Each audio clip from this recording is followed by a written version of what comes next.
Yes, yes. Welcome to another episode of the Inside Out podcast. I'm your host, L. Felix, along with my co-host and good friend, Uncle Mike. That's what we're going with, Uncle Mike. Yeah, I've accepted it now. Except Part of me now. Ladies, I've gotten good feedback. They've been hitting me up on Instagram, Twitters, and all that good stuff, saying, "Who is this Uncle Mike dude? What happened to Micah?" I was like, "Yo, when you get a ride up in Atlanta, and you know what I'm saying, and you people know you now, you got to change your credentials. You can't be who you used to be. It's Atlanta. You got to be somebody different. Yeah, you got to be different. Live up to the moniker now. So yes, sir. But joining us today, good friend and someone who I've been waiting to have on the show. Let's say this: he is a father, he is a husband, he's an ad man. And when I say ad man, ADMAN, not ASS man, ad man. You know what I'm saying? My good friend, Mr. JHood, joining us today, talking fatherhood and everything involved with it. What's up, JHood? What's good, fellas? Appreciate it, man. Good to be here. You know what I'm saying? Good to be here with us. You know what I'm saying? I want to say thank you for that because, the pandemic has taught us you got to appreciate people when you have them in front of you. You can't just wait. We've lost too many people. Just making sure we always say that. Absolutely. Absolutely. Definite. So today we're talking fatherhood and everything involved with it. So now I want to frame this conversation not just like, okay, it's going to be about the Black father and only the Black father. I want to get past where it's about fatherhood and Black men, white, Hispanic, Native American. We're just all lumped into one, where it's just as a father, what can you do and what do you do? But for just framing the conversation to start off, I went online doing research like I normally do for my shows because I take you seriously, Hood. And we were talking off camera before we started, and the myth about the Black man is what? Absent, not around, just not involved. We just make them. Mm-hmm. Like Papa was a Rolling Stone. Like who's that? The Temptations? Whoever sang that? Was Temptations. That's what I'm saying. Like at one point maybe, but we know there's all kind of societal and let's say systematic issues that had that in place where slaves were taken from their families and brought to different plantations, used to breed. So the mindset was, I'm just going to move around. And that's something that's beyond, that's psychological, systemic. But now going forward, that's somehow becomes still the norm. Like whenever you see a Black father, be like, oh, so proud of you to be with your child. And you're like, wait a minute. Yeah. Like, this is not anything new to me. Like my daddy was with me too. So it's like, where did that come from? So just some numbers to back up the conversation as we frame it going forward. It says, CDC has a study for this. It says of the 2.5 million Black fathers were living with their children versus like 1.7 million not living with their children. That means just living apart. Mm-hmm. That's not really stating involvement. But people tend to look at, okay, he's not with the mother, they're not married, so that means he's an absent father, when in all actuality that is a total lie. Let's I won't even say falsity, I'll say a lie. Whereas every one of us, Micah not including, he might have some kids out there we don't know yet. We have to run some tests. But Jason and I we had these conversations when he was having his son, Hendrix. Yeah, like he came to us. He was myself, good friend Duval and Lee, and we would have conversations. And he approached us, and this is why I felt like this was a good conversation to have because we didn't push the conversation. He came asking questions about fatherhood and what is it like. What are some of the negatives? The positives. The stresses and whatnot. So we had those conversations. So today we're going to have that same exact conversation to just vibe back and forth. Hopefully we have some people chiming in online and ask some questions, and we go from there. So before we go deep into the conversation, I would be remiss if I didn't give you the opportunity to introduce yourself and let the world know who you are. No doubt, man. So JHood, like Lindsay said, professionally, I've been in the advertising industry for the past 10 years. Married to my wife, Jordan, for 6 years now. We've been together 11, married 6. So that'll give you some insight into that. That the different family structures that I'm sure we'll dive into. And then we have our son Hendrix, who's 3 years old. He just turned 3 in June. Mm-hmm. He's a ball of fire, man. He's everywhere. So that's really the life, man. It's work, it's family, it's and that's it. That's wonderful. That's wonderful. So, starting off the conversation, as a father, like starting off, when you found out, like this is just for our own fun, when Jordan came and said, babe, um, she came with you with the little blue thing, like, what color did this say? Like, what was that like for you? Like when you first found out, what was the feeling like for you? Yeah, because it wasn't so much like planned. It wasn't not planned, but we weren't like actively. You weren't throwing the dice like, baby, Yeah, you know what I'm saying? like I said, no, it wasn't like that. But we knew, we knew what we wanted. So Yeah. Mm-hmm. we did the test, we did the whole like together thing. Like, it was like once, I remember this clearly, Saturday morning, Mm-hmm. took the test, put in the bathroom, we sit on the bed, waiting to like, watching the clock, like, all right, so when is it gonna, and then, and this is the first pregnancy test we ever took as a couple. Yeah. And it came out positive. And that, I mean, that I distinctly remember that moment just being like, the excitement, I can't even explain the excitement that I felt in that moment. It was, the fear hadn't even set in yet. It was just like, yo, like this is the thing that we've been talking about our whole relationship. And as a, just, I've been thinking about personally my whole life for a bunch of reasons that I'm sure we'll dive into as far as, my familiar upbringing. But it was just excitement, man. And it was anticipation of not knowing anything. I didn't know how much I didn't know in that moment. Yeah, and I can attest to that. Like when we found out we were having my son Micah, like, we had officially said, we're going to try for it, but you always hear like it's not something you can decide when it's going to happen. It's just going to happen. Yeah. So when we finally, I remember my wife and I were at the house, and we had a little rental house we were in the city, and I had gotten on her nerves, and I guess she had got mad at me, and she was like, "Oh, you're making me mad, blah, blah, blah."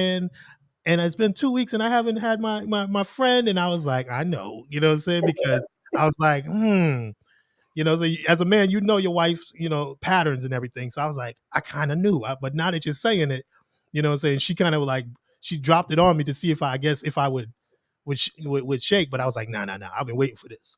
Yeah. So like, I remember when it happened and everything was good to go. It was like, just like you, like at first, wow, I got somebody pregnant. You know what I'm saying? We gonna have a kid. And then like a week or two later, after like the first gynecologist visit and the OBGYN and whatever, I was like, wait a minute, I'm gonna have a kid.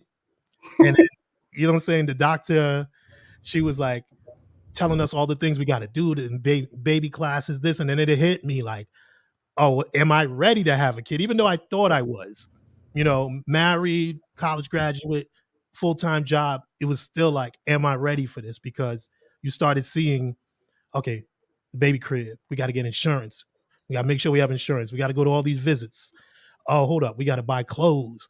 What are we going to do for baby bottles? And you start looking at a myriad of things. And then all of a sudden you're like stressed out. It's overwhelming. Yeah, it's overwhelming. So did that happen to you, or, how did you handle it? 100%, man. So it's like what I call like the quiet moment. So like when you're in the bed at night and everything's quiet and you're just looking at the ceiling and your brain's going 100 miles an hour, or, whatever, in your little pause moments throughout the day when you just kind of in your own thoughts, man, I was just like, first of all, there's no turning back at this point. You can't run nowhere. No, can't run nowhere. All the chips in the middle of the table at this point. And you can't say it ain't mine. Yeah, right. No, man, it was scary. It was scary because you do all those things. It's like you think about all your deficiencies. Like, am I going to be able to like give him the advice that he needs? I knew I was having a son at a certain point. I'm going to be able to give him the advice he needs. I'm going to be able to provide. It's all these things that are going through your mind like at one time, and it's overwhelming, man. I would think it's natural. To me, it means you care if you're worried about all that stuff. Yeah, and that's why I look at it. Shout out to my man Melvin Worsley. I was thinking I was going to have a boy until my wife hit me with the pink color. Hey, and that's another thing we're going to get into, the gender. We'll get into that later. What's up, Melvin? But yeah, so it's like that stress. Like I was scared, but I was excited because it changes your psyche. Like At first, it was just me and my wife. We out here doing our thing. But now you're like, I'm going to be responsible for someone else. Yeah. And I'm going, and then you start looking at every child, and you be seeing little bad kids everywhere. Like, that ain't gonna be mine. You know what I'm saying? Be like, who your daddy is? Like, why your daddy ain't your life? I'm just kidding. But what's the name? Like, that was me. That was me. Yeah. But, It's funny. Oh, go ahead. No, you go ahead, Jay. No, it's funny you say that because, and we may be skipping ahead a little bit, but I didn't even realize how much free time I had before the bed. Like, I thought I was busy, and I was busy. I was filling my day up with things that just I wanted to do. Yep. But then when the baby comes, it's like, oh, this every moment that you're not providing, making money to provide for this thing, you're taking care of this person physically every second of the day. And that never really crossed my mind until it was go time, until he was here. Yeah. And that was gonna lead me. Sorry, not to cut you off, Lynn. That was gonna lead me to my next question. Like, for both of y'all, like, what thoughts or worries did you have prior? Like, how did that change your daily worries? Because I imagine, like, my whole thought process would be completely different. You want to take it, Jay? You go. Yeah, absolutely. So there's two ways to that, Mike. So there's two ways in on that. There's the emotional side. So going into, my dad and my mom and dad weren't together. And unlike, unfortunately, like stereotype, like he wasn't that day-to-day presence for me. After they got divorced. Before they were divorced, it was sports, it was homework, it was talks, it was all that stuff. And then when they got divorced, the relationship dynamic just changed. Okay. So there was the fear of just not being there. That just day-to-day fear of like, damn, like is there ever a scenario where I'm not going to be there for Hendrix? And I had that thought too. Yeah, that's amazing. Go ahead. Yeah, like I just, you don't know what it is, but I'm just hoping that never actually come to life. And then the other one is I just don't know. Like, I know how to change a diaper, sure, but the way you feed and burp and the timing and the schedules and when you switch from this baby product to that baby product, like there's all these things that I just had no idea about, and I knew that I didn't know because a lot of it was coming at me like full speed as we were trying to learn quickly. And I was like, I'm learning how much I don't know. And that was just the fear of the unknown is probably what like day-to-day weighed on me the hardest. Like, I don't know what I don't know right now. And that's scary. Yeah. And for me, it was along those lines too. It was, okay, I knew all these things that I went to school for and that I was good at. And fatherhood is not something anybody can say I'm good at off the bat. You just have to be. It's not something you can say, I'm qualified to be a father. Like, anybody's qualified to be a dad. A father is someone who's there to take care of, So for me, it was like, I got scared and I reached out to my dad, and I spoke to buddies who had kids. Like, a couple of my homeboys had kids younger than I didn't have my son until I was 35. I had sisters that had kids. So I would talk to everybody and tell them, yeah, I'm having a kid. And they'd be like, look out for this. If you need anything, reach out to me. And I think that's what helped me the most. Also, my wife being who she is, being prepared, she was, saying it made it easier. Like, oh, we got to do this, we got to do that. But having that support system of people who were really in my corner, not just, hey man, congratulations, you having a little baby boy. You're going to be a ball player. Like, nah, it was more or less, hey man, if you need us, I'm here. My best friend, Mike, my man, Calvin, they were like, if you need us, we got you. Talk to other friends, just like any questions you have, male and female. And I think that was the key. The support system is what helped me get through it. Like, and then also listen to her doctor. Her doctor told us, the gynecologist told me one key thing. She was like, the best thing you can do for your wife is just to be there, like, at everything. Make this a priority. So every daddy, we had to do a daddy and mommy and me class. I was there. Visits, I was there. Like, I tried to be at everything. She said, so that way you can learn and be involved, because the stereotype, not just for the Black father, is the mother goes through all the stuff. The day of the delivery, the dad goes in and just sits there, waits to get the good news. You've seen it in the movies. It's a boy, it's a girl, and he gives a cigar and everybody's high-fiving while the wife is in there doing all the pushing. So she was like, you have to be involved. Like, there is no ifs, ands, or buts about it. You have to be involved. That's going to help her, and that's going to help you going forward. So I think a good support system and people to lean on, Mm-hmm. and you yourself just having to say, I'm going to be involved, because that goes back to what you were saying about the involvement of your dad. Like, my mother and my father weren't married, but I did have the same structure of my dad and my stepmom. So I was able to see, that mother father figure, even though it wasn't my mother with my dad, but at least I had that mother and father figure in the house growing up. So I saw the involvement and saying, hey, he did this for me. I can't go backwards and be this stereotype that everybody talks about. So if he did this, I got to be ready to go that next level. So it's like, it's that support system and having that to look at. You know what I'm saying? Like, having to see that my dad was there and I saw that my uncles were there. And even if my uncle wasn't married to my aunt, he was still there. Like, we'd go to family functions, he'd show up, not being like, well, I'm with somebody else, I ain't gonna show up. Still showing up as part of the family. And I think having that does help. And then for you, without your, not saying without your dad being there, he was there, but not as involved as you like. How did that shape you going forward and your mindset with your son Hendrix on the way? Well, and actually, I'm gonna answer that question. I want to take, because you mentioned something that I do want to touch on, which is that I came to you and Duval and Lee before we were even pregnant. Like, and I want to say the reason is because I saw contemporaries. I saw guys that were in the same space in life as me, who already had, in Duval and Lee's case, multiple children. Yeah, right. You had your son, and I just remember, every time we come in and interact, the kids would be a point of conversation for you guys. So I saw it as an example, and also as like a wealth of knowledge. Like, if you don't tap into this and try to, because you're going to be there eventually. If you don't try to tap into this, you're stupid. And so at the same time, I have a circle of my two best friends, Brandon and Justin. They had kids before me. To your point, like, I was the last of the friend group to have kids. So my boy Justin had 2 daughters.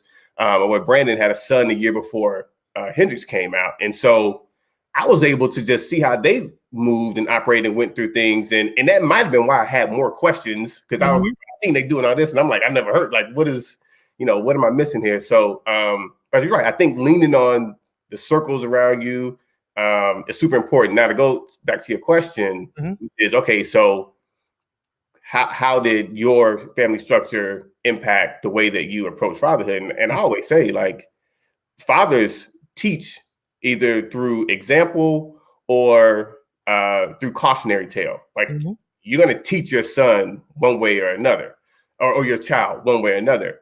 And so for me, and part of it was probably like growing up with a lot of anger. And I was like, I'm never going to do that. Like, if I can just not be absent, if I'm just there, then I know I'll be a good dad. Right. And, growing up, I would go to friends' houses and they have a traditional family structure. And a lot of it was just like, yo, like this is crazy. Like, okay, I see how this is supposed to look. And to your point, my grandparents were examples. My grandfather is that kind of male father figure of how it's supposed to be done. So I had examples. I had different places to go and get that learning of those teachings.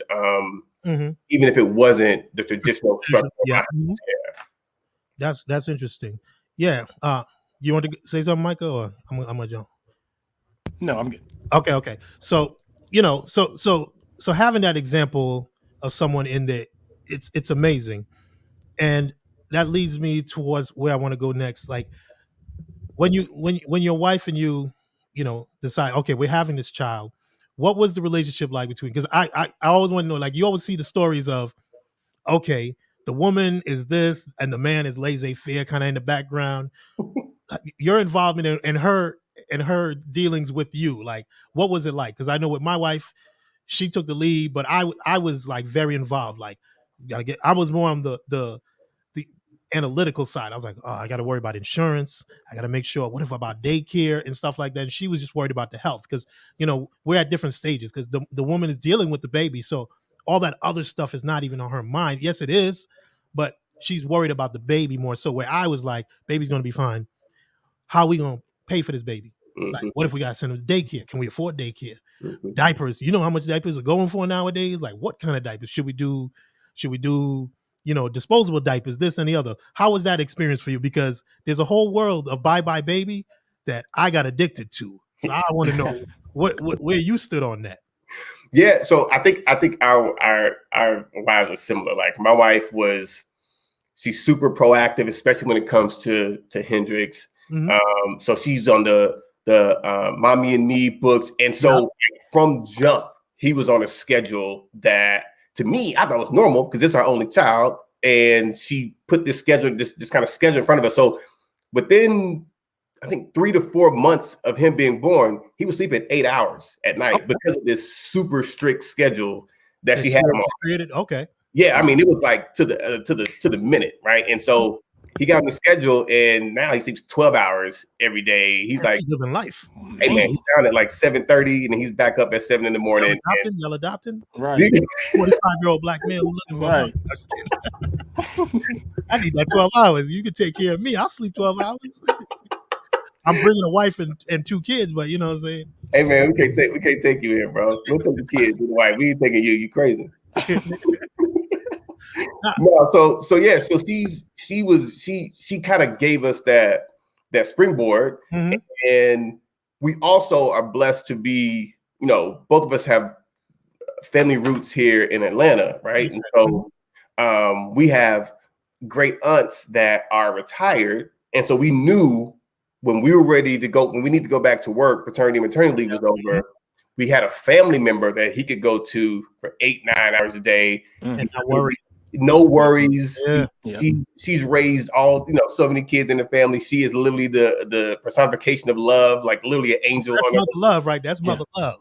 That's mother love, right? So we knew we were straight. And then at that point, it was about us putting the plan together around, okay, this is amazing, but we want to also get the traditional academic and social base so that when he's ready to go to school, he's ready to go. So we were getting that kind of preschool planning, but we had that afforded us the time to do that. So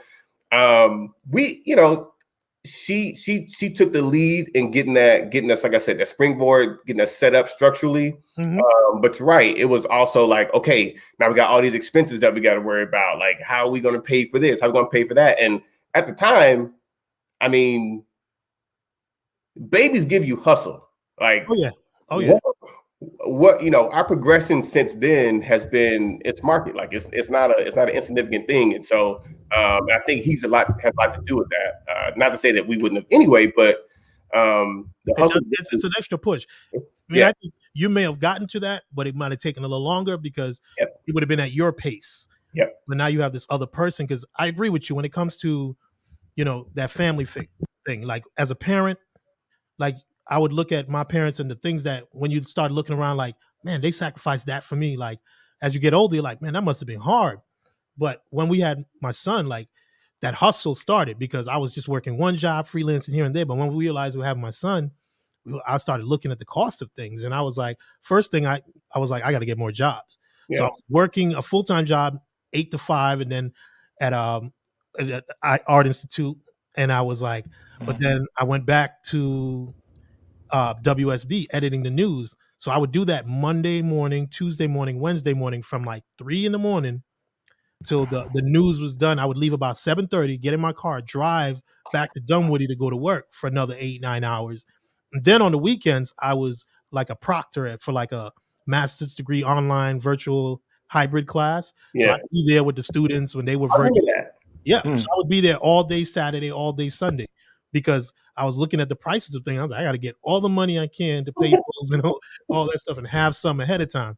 Hey, Mike, let me tell you a story. I don't know if Linton remembers this conversation that we had before. This is one of those, I wasn't even trying to have a kid yet, and I think it was at work talking. Of course, we was working hard. We was at work talking about like Denzel movies, like our favorite Denzel movies. And John Q came up. We were talking about, Notorious. Like, dad movie. That's a Notorious. I'm about to write that. That is the dad movie. That's right. It. So we was all talking again. I don't have no kids, and all these dudes do. And Linton said this thing that it always stick with me. He was like, yo, before I had my son and I saw this movie, it didn't hit me the same way as it did after I had it. He was like, I would absolutely jump to a hospital if I had to. Like, just bury me. I'm not going to bury you. Like, it was one of those kind of things. Not at all, man. I would hold hostage. I'd be like, take whatever organ you need from me. Like when I first saw that movie, I was like, I get it.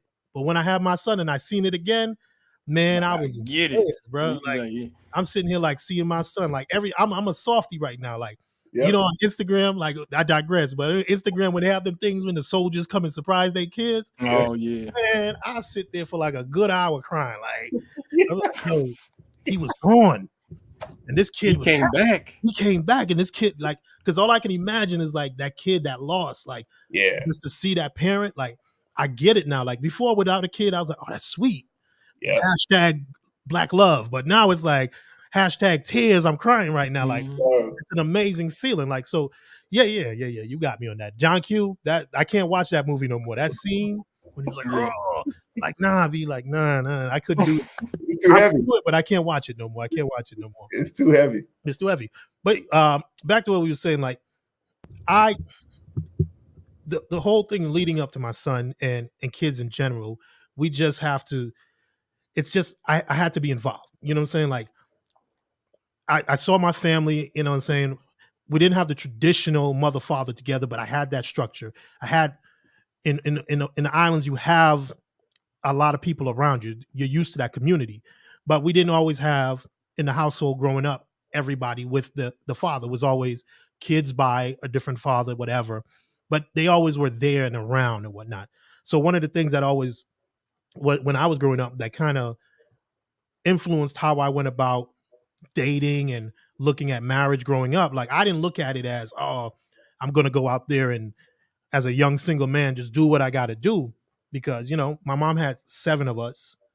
And so I was like, I want to have a kid, but I want to be with the woman. And I was always scared, like, I would be out there and get somebody pregnant and I wouldn't be able to be around my child every minute that I wanted to be around them. I would be limited to, okay, you're going to go see them on this time at bedtime.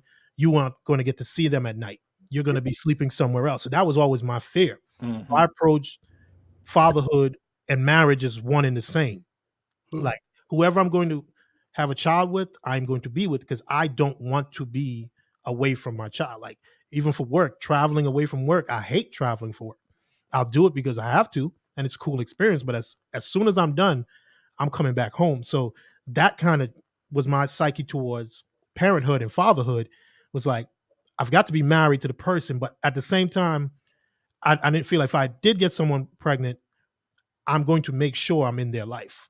Well, so, go ahead. You know, Lindsay, because you're bringing up something. I like the way you're linking parenthood and marriage. And I know we don't. This is not supposed to be a marriage dominant conversation. No, it's all inclusive. There's always different ways to be a parent. But talk a little bit about, because I agree, D. Felix. Talk a little bit real quick about like, because every marriage is going to have that rough spot, that thing, like that moment where you're tested.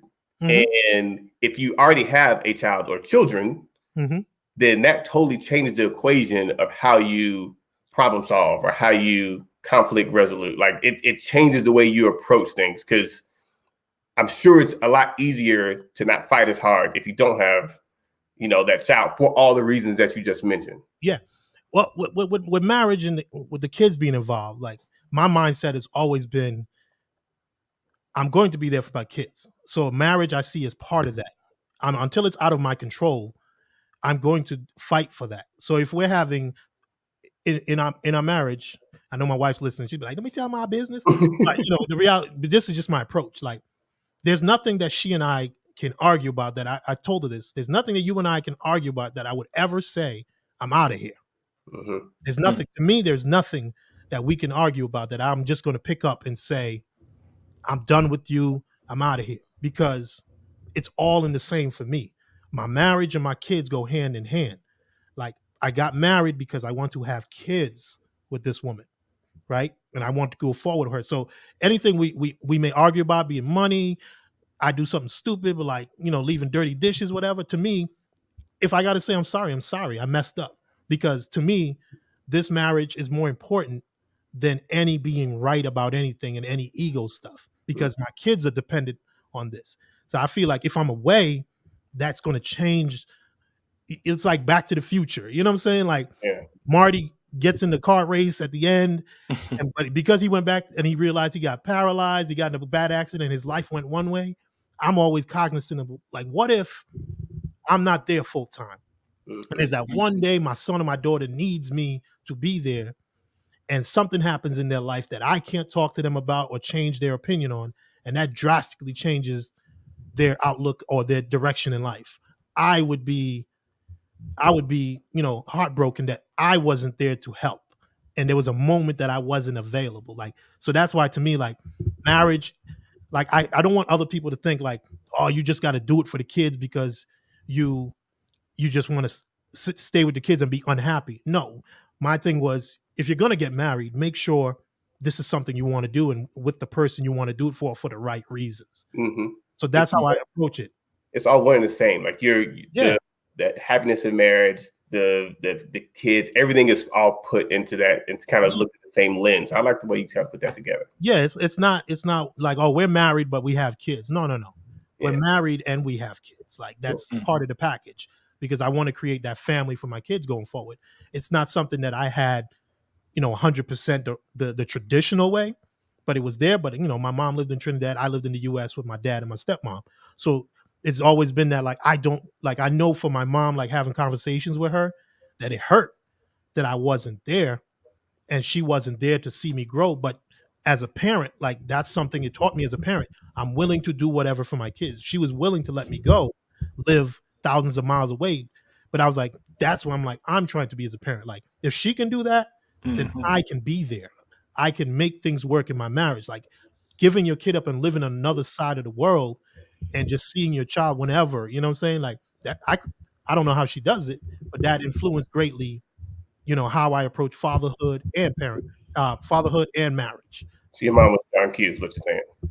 Yeah, my mom was John Q. You know what I'm saying? Damn. That's it. See, that's why we talk to Hood. Like he be bringing out there, like, I see it now. Like wow. It's John Q. She's Lynn Q. You know what I'm saying? No. I digress. But so, like another thing, like your structure of your male friends. What is that like? Because I know I see a lot of dudes that I went to college with, and now it's become like that's why I never understood when people say black men aren't there, because a lot of the guys that I know, like it's become a badge of honor. Like I'm sure back in the day, yeah, maybe people didn't realize that black fathers were in the house because we weren't taught to be emotional. Yeah. That's why I want to go now with the emotional part. Like we got the fatherhood, being there, whatever, but it's now about just being more than present and being a father. It's being emotionally involved with your kids. So like growing up, your father was there and he would be the stoic one and blah, blah, blah. But now I see a lot of guys like on Instagram, with the social media trend and uprising, like people are more like, hey, me and my kids out here with my kids, you know what I'm saying? Like wanting to show, like, I just love being with my kids. Like, have you guys noticed that? Like, is that something that even your friend circle? Oh yeah. Is that something you, Mike? I know, and you're single, dude. So yeah, well, my best friend, he actually he has four little ones. And he had his oldest he had when we were, I think, 16 years old. Wow. And the stigma, it's kind of annoying because I see him since I was 16 years old, like give away his, teenage years, to take care of his son, and I've seen that firsthand. Every day he's been at every visit. He's not perfect, we're not, but he is there, and we are out here, there are fathers out here. So yeah, I see that. I have plenty of friends that have kids and they're there. They're taking, like you said, they're posting. They're not hiding it. It's not a shameful thing. It's, they wear it as a badge of honor, which you should. It is a blessing, It is a blessing because I have guys, they're like daughters, sons, they're just showing their kids. And I think that vulnerability with our generation, starting from, what was it, Generation X? Yeah. And going forward, it's becoming more accepted and almost frowned upon. Like, if you ain't out here bigging up your kids, what's wrong with you? Yeah, like, what your kid do to you? You know what I'm saying? So, like, your friendhood, like, your circle around you, like, is that something that you see as the norm now? Yeah, man. Like, I go back to my boys, Justin and Brandon. Like, we're really lucky to we became men together. Like, we all met each other when we were like 14 years old. So we're talking about damn near 25 years of just like genuine friendship. And we've gone from being teenagers to college to professionals to then adding to the circle with wives. They're both married, and then having children, adding to that circle, and then celebrating birthday. Like, it's Uncle Jason, it's Uncle Brandon, it's Uncle Justin, right? So that's like that big extended family that we're able to have. And it's not just about each of us individually celebrating our kids. We celebrate each other's kids. Yep.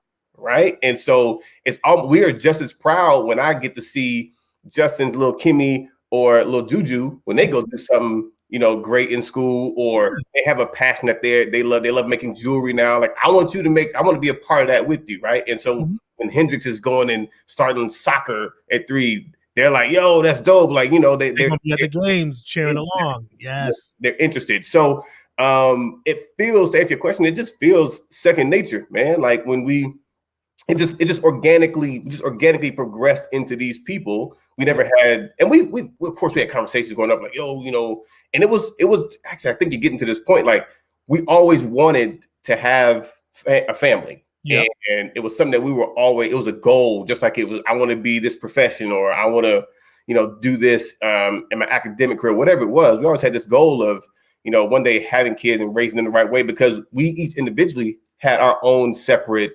upbringing issues, celebrations, trials, the whole deal. And so it shapes how you look forward into the family that you're bringing up. So it just felt natural to us because I think we're lucky in that way. But I don't think it's unique. I think, to your point, generationally, is something that now we have social media. You can share things instantly. Yeah. Everybody wants to share. Because when you look at humanity, white, black, polka dot, whatever, I don't care how much money you make, what neighborhood you come from. When you think what's important to you across the board, you're gonna hear the same answer. I want my family to be safe. Yep. I want myself to be safe.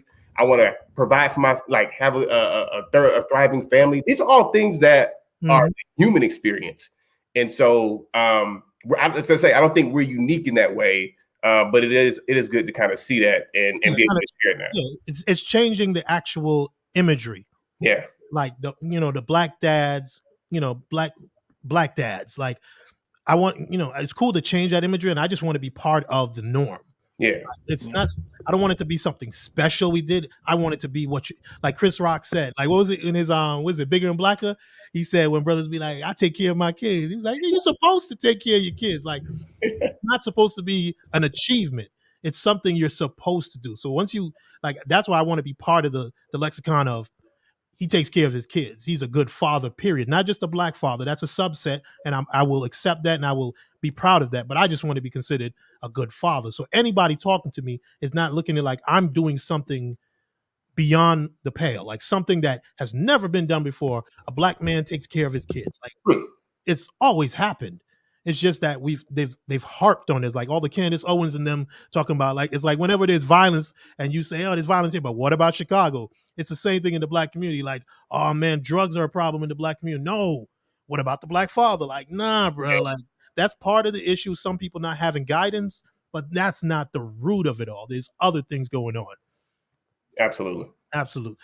So now that we've kind of addressed, being fathers and the stigma attached to it, and just making it more of a mainstream thing just to be a good dad.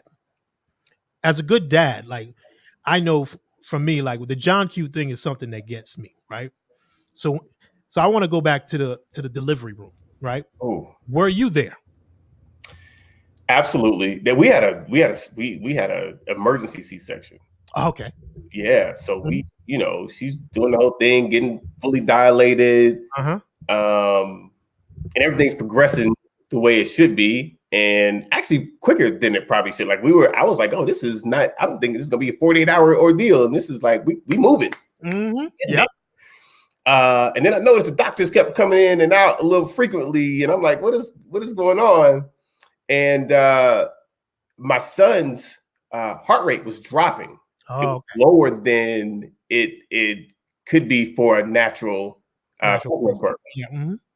And so they gave us a warning. They was like, all right, we're gonna watch this. And then after about an hour, they were like, all right, they just brought the whole team in and put her on, wheeled the bed out, and like, all right, Dad, put the suit on, put the hat on, we're gonna go do a C-section. But they didn't really explain everything, right? So they wheeled her into the the operating room, but they sat me on a chair outside while they prepped. Mm-hmm. But no one's telling me anything. And so like people are walking by. I'm literally texting my boys. I'm like, yo, like, I don't know what's going on right now. Like, I'm damn near, I'm watering up. Like, I'm like, oh, is something wrong? Like, like, no one's giving me any information. And I'm texting them. They're like, yo, it's just calm down. It's gonna be okay. They're doing what they're supposed to be doing for the baby and for mom. And so after about 30 minutes of just sitting out on that chair outside, it felt like 2 hours, bro. Yep. They get me in the operating room, and then I'm on the head side of the curtain. And just keeping mom calm. And all of a sudden, man, we heard that cry. And then I looked around the curtain, and he was up there with his thing just like hanging out everywhere. And he was just like, blah, blah, blah, blah. Like, oh, my man is here. My man is here. Man, like, so Micah, like, I don't know if you ever been in the delivery room or around a birth? Yeah, I was outside my sister's. So yeah, the inside. I'm the uncle. So you're the uncle. So you was outside. The inside. If my advice to anybody who's going to be a father, you have to be in there, because your significant other, wife, shouldn't be there alone. Because, like Jason said, it can turn on you in a second, and it can become harrowing. It can be beautiful and just moving along slowly, and everything's fine, like in the movies. Or sometimes it can become a worrying thing, because this is life being birthed out of another person. Yeah. So I remember when my wife went in, we went in the first time, she thought she was dilated. They said, not enough, go back home. And then within like another, like early in the morning, she was like, okay, it's starting. So we head back to the hospital, and she's walking around getting ready. But it's the scariest thing. Like, I was petrified, because the whole time it's like the dream of having a kid and all that stuff is like, wow. But when you get in that delivery room, and there's the beeping and the people checking charts and all that, and you're just like, okay, what's going on? Everything good?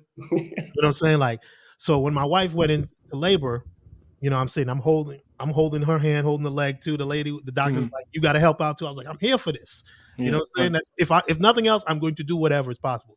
Right. But when we started seeing, my son started coming out, it was like, please God, like, you know what I'm saying? Like, make sure everything is good. Because I started reading the books, and they were like, you got to hear the child cry. So he came out, and it's the funniest thing. My son, he comes out, and I could see him. I'm like, there's his head, eyes are closed, and he's kind of like looking. He looks, and then he turns and just looks at me. And then he just turns back, looks at the doctor, and just starts crying. And it was the best feeling I ever had, one of the best feelings I ever had, because I was like, okay, he's healthy.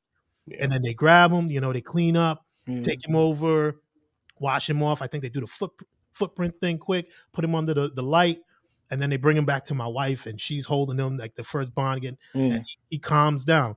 But I was like, I'm sitting there. I'm sitting there, please, he's good. And then that whole night, I don't think I slept. Yeah. Because all I was thinking, I was listening to the what is that, the EKG, whatever, the heart monitor. Yeah. And I'm just listening to that the whole night. People listening to my wife, everybody. I didn't sleep. I just slept there. But the good thing is, based on what you were talking about, you mentioned earlier about that family structure around you. The other scary part for us is, like, we're transplants. So we came here for college. We met in college and stayed.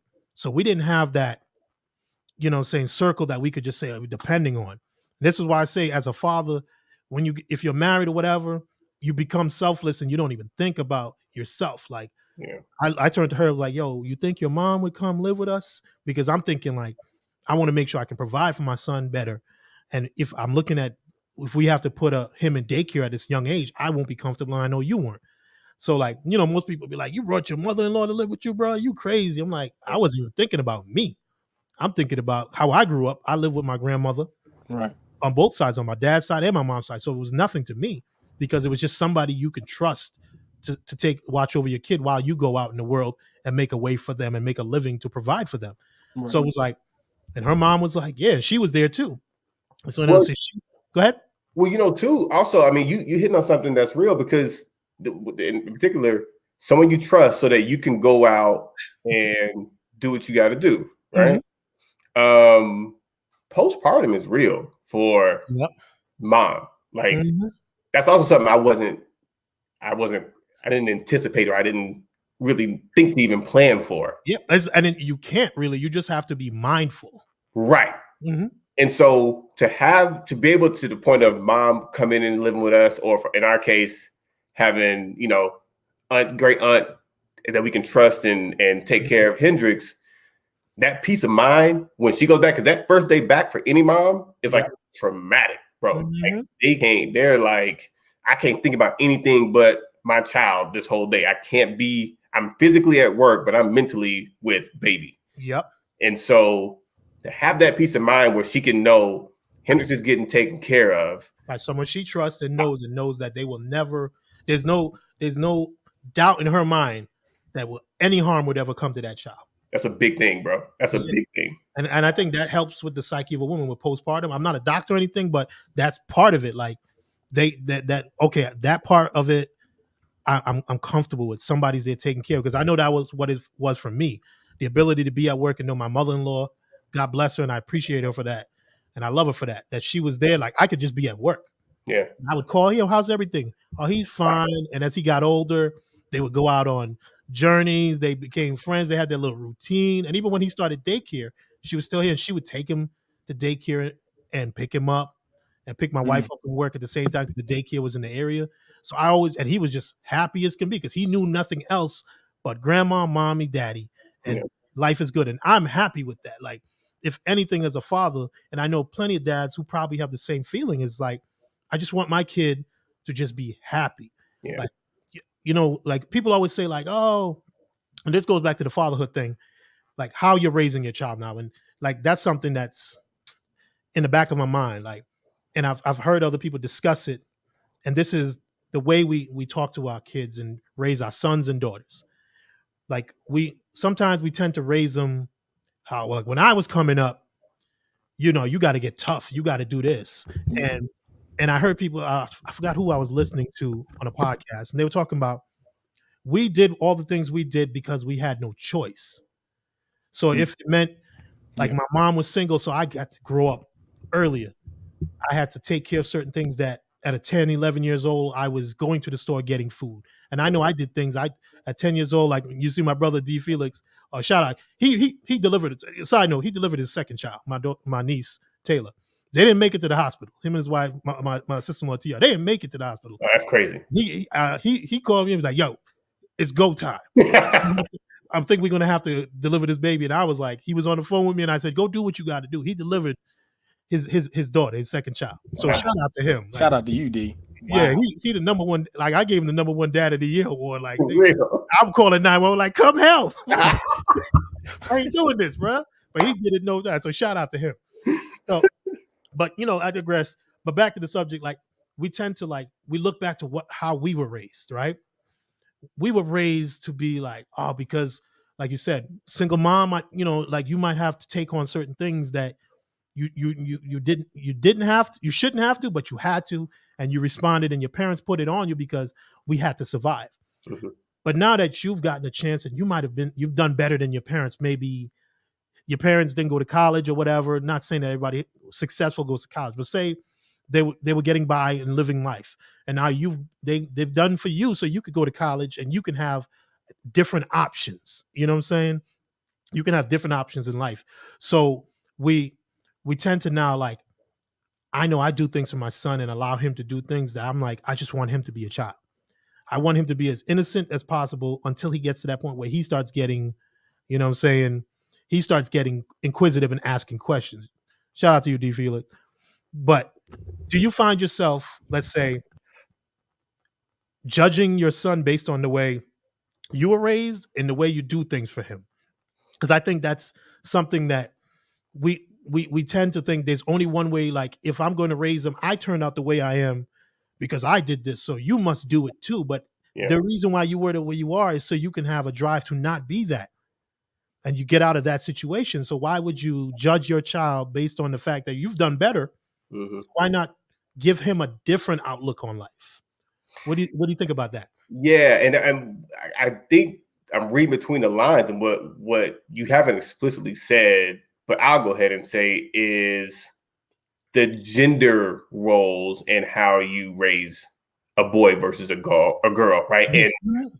And preconceptions, stereotypes, whatever it is, like, they're the elephant in the room. So, Mm-hmm. like with my son, like, man, I'm gonna kiss him in the mouth. I'm gonna hug him every chance I get, like, show him all the love and emotion that I possibly can. Mm-hmm. But the reality is, as he grows and gets older as a little black boy, in this country, the world ain't gonna receive him the way that does. Mm-hmm. And so there's this really, and they're gonna see him as dangerous. They're gonna see him as a threat. And so there's this really fine line that I find myself trying to walk with him when I interact with him, of all out, full emotion, loving all over him. Mm-hmm. And then the flip side of, but he's 3, so I'm not sitting down and having these conversations, but you can't wear that out there. It's a cold world. That dog. It's a cold world. See that little white girl over there? You just can't be playing with her like that. No, right. Watch yourself, son. No, so, like, it's real out here. It's real, like, but I'm projecting. I'm thinking forward. I'm like, I'm gonna have to warn him. Mm-hmm. But then I'm also playing back in my mind, am I crippling him by saying, well, the world's tough and it's not gonna like you, and you got to work twice as hard to get half as much, and all those things? Like, there's all these competing storylines, and they all have truths at different moments. Yep. And the real magic is finding out when each hit needs to be made. Like, being able to read him and say, okay, now's when he just needs me to just love on him, and then now he needs me to smack him in the ass and be real with him, right? Yep. So, because he's a mom boy, like, those two. I remember I used to come in the door and they stare each other in the eyes and get goo-goo time. I'm like, yo, my wife was like that with my son. Matter of fact, it's still like that, and that was because of my daughter. Like, yeah, I'm jealous. Exactly. So like, that's mama's baby, and it's always gonna be. And so I know he's gonna get the unconditional love, but what I have to stop myself from doing is going to those old archetypes and stereotypes of, boys can't cry, and why you don't want to go down that path. At the same time, you still want to prepare him for what's out there for him. So it's a really fine line to walk, man. And it's a weird one because, what I'm saying, like, I tend to look at it the same way you too about the boys don't cry and stuff. Like, sometimes I'll tell him, like, yo, you don't need to cry for that, and then my wife will be like, but chill, you gotta let him cry. And I'm like, you know what, you're right. Yep. But what I'm trying to tell him is, like, some things, there's going to be a point in time, and it's like you said, when do you give him that message? There's going to be times where you need to be strong. Like, don't let them see you cry. And there's certain things you need to cry for. And it's like trying to instill in them, because you learned it the hard way. Like, you learned it crying over things and then finding out, like, as you got older, like, I don't need to cry for that. But it's trying to just guide him to, because as he gets older, it's going to be an image of him that's created that's none of his own. He is not that, but somebody's going to perceive you as that. Like, right now, my son is just happy-go-lucky, play video games, talk to friends, go to the park, play around, have a good time. Just your average kid, be it black, white, Hispanic, Asian, whatever. He's just a little kid. But at some point, somebody's going to look at him differently. So when do I start teaching him these things?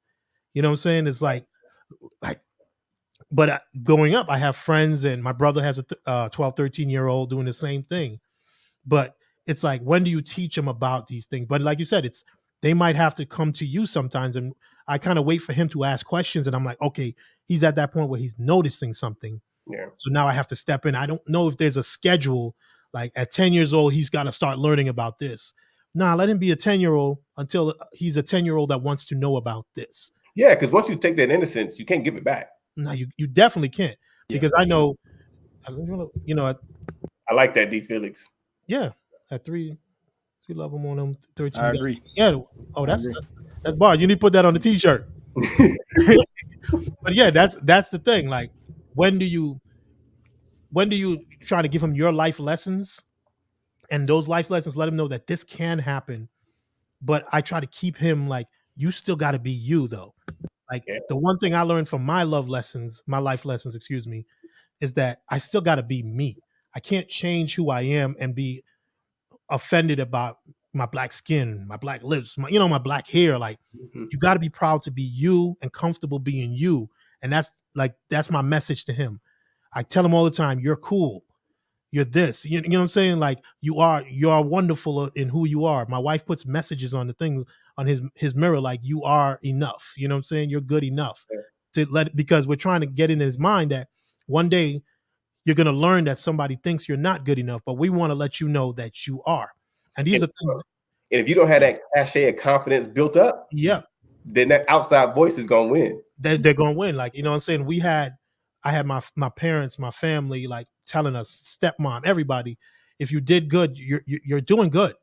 You know what I'm saying? It's going to be hard for you, but you have something there.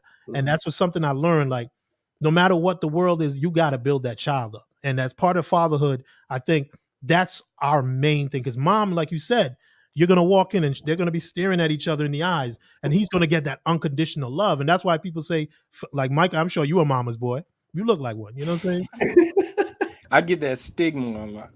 But you are. Like, no, yeah. Oh, yeah. Everybody a mama's boy. Like, if you ain't a mama's boy, something wrong with you. That's how I look. What's wrong? What's wrong with you?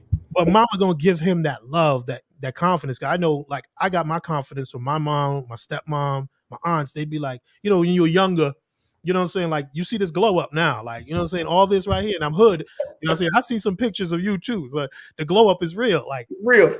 But mama telling me, hey, man, I remember my mom would look at me like, you're so handsome. Like, I'd send pictures back to my mom and Trina. She's like, you look so handsome. And I'd be like, damn. My mom one time was like, me and my brother was standing there, and she was like, you know what? I got two handsome young men in this house. I was like, what?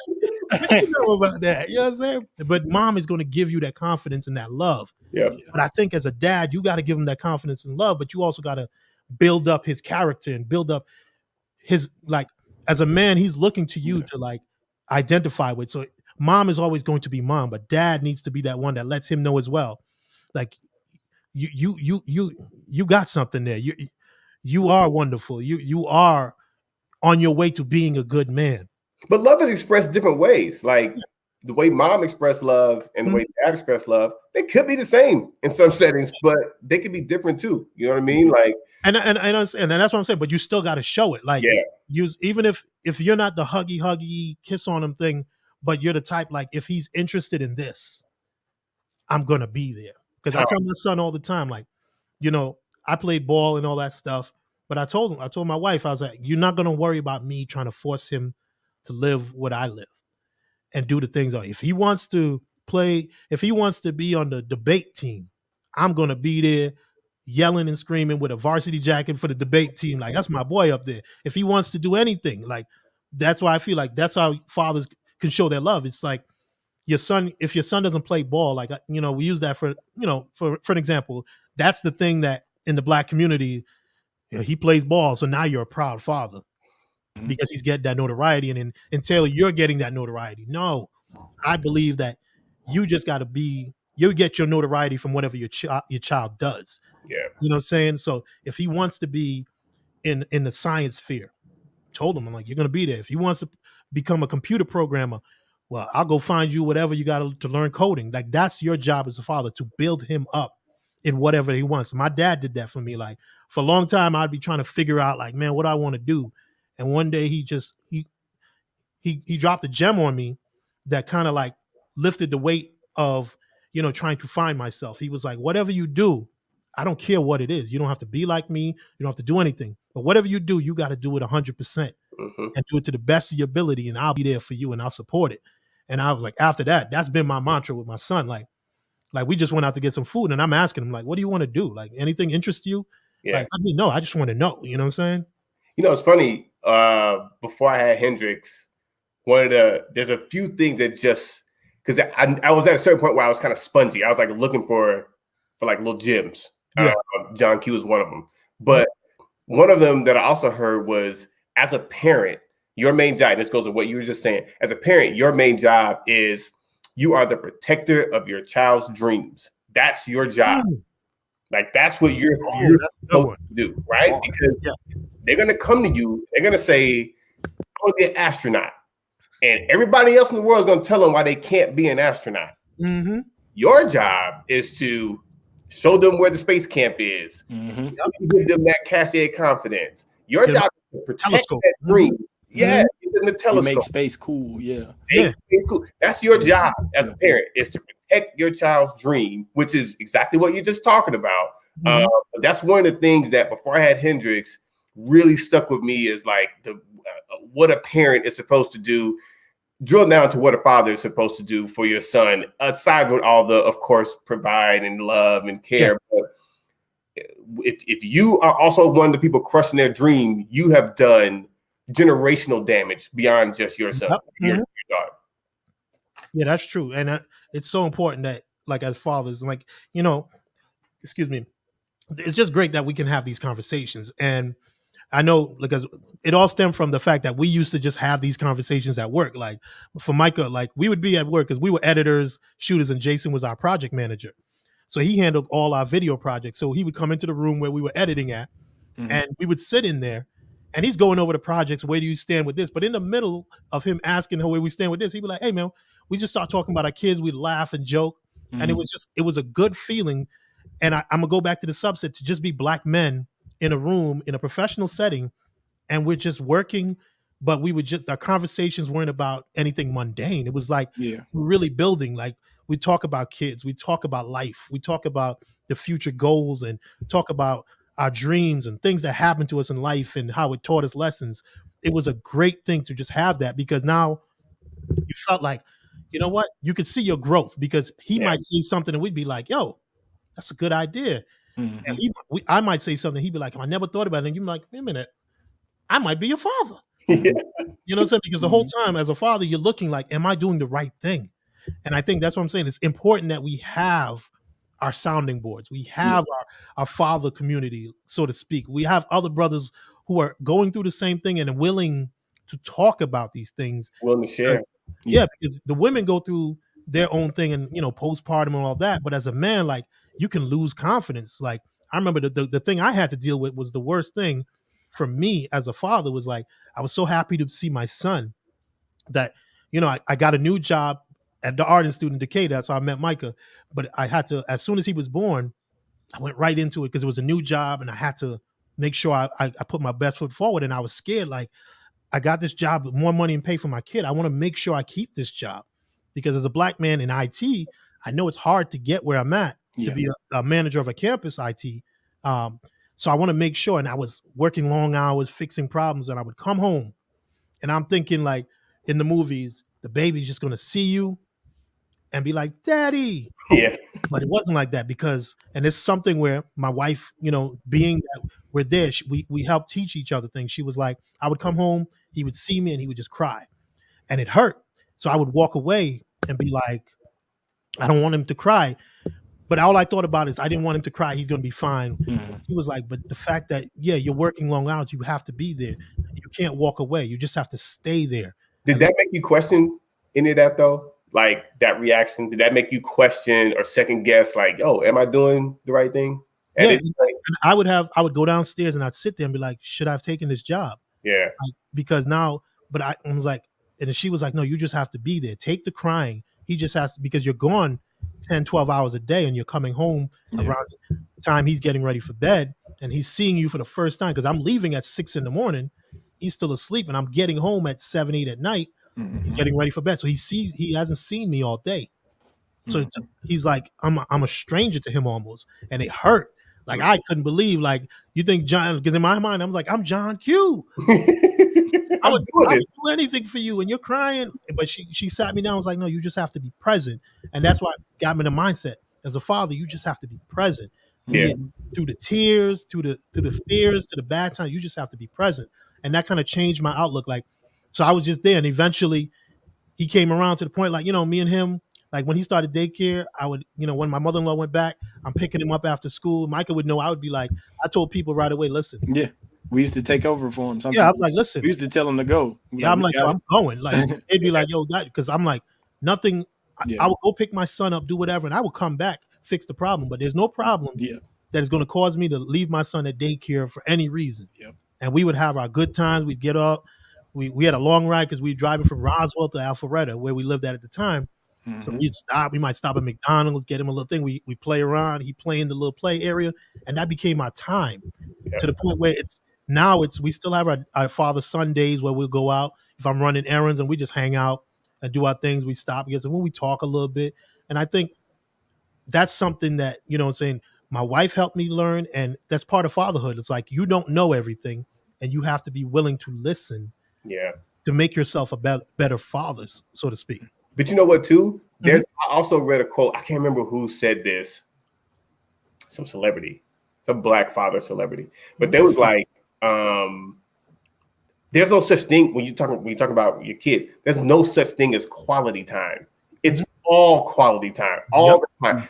The going to watch the baseball game is no more quality time than riding in the car and having a conversation about your school day. Mm-hmm. Like all of the time is quality time. So to your point, like us just kicking it and me and him getting 30 minutes go get some fries and a McFlurry in the playground. Mm-hmm. That's the world. That's his whole day. Like you made his whole day in that moment, and it's not insignificant. Just because you think it's a small thing, it's completely significant to him. So I love that pattern of thought of there's no quality time. There's just time that you have with every time. There's time, like, and it's all time. It's all time. Like, I'm just thinking about it now. Like, it's just all time. Like, things that I enjoyed before, like when I was just me and my wife, the things like I don't even like think of those things. Like Lee always tells me, because Lee be like, hey man, let's go out to this little party here and there. He was like, we're fathers, we do all things, let's just go out. And I'd be like, yo, once I had my son, like going out to parties, unless it was something where it was all other parents and we're just hanging out. Like I was like, unless we're going out to dinner and sit down and talk and just communicate and get that energy, like going to a club and going to a party, unless my wife said she wanted to go dancing, like that went out the window with me. Like I don't even want to do that. Like I'll think back to when I was in the club. Mm-hmm. I'm dancing in my car. That's fun. But fun to me was taking my son and we'd be like, let's go we found a new play place. Yep. They got all these kind of trampolines. He's going to enjoy that. And we just go there and just watching him play. And now with my daughter, like, saying if she wants to go, we go to the park and just watching them run around and play. I'm over here. I be having my camera like, I'm following them. Mm-hmm. I just made a video like to send to my folks. After sending, my wife was like, why are you editing that? I'm sending it to the grandparents. You're sending that you spending a lot of time on that because it got to look right. Right. Yeah. But like, I think we have to embrace that. Like your life was like everything, like just going to the supermarket, going for a little ride in the car. Like we take our son with the pandemic, we were like, how can we, because at first when it got locked down, kids are in the house. We're like, how do we get out the house and get quality time? Because everybody didn't know what was going to happen. We just started doing a Sunday family drive. It's just simple. Put them in the car. We drive around. We go through old neighborhoods. Like, hey, we used to go over here. We find a park that was kind of empty. We go and let them play.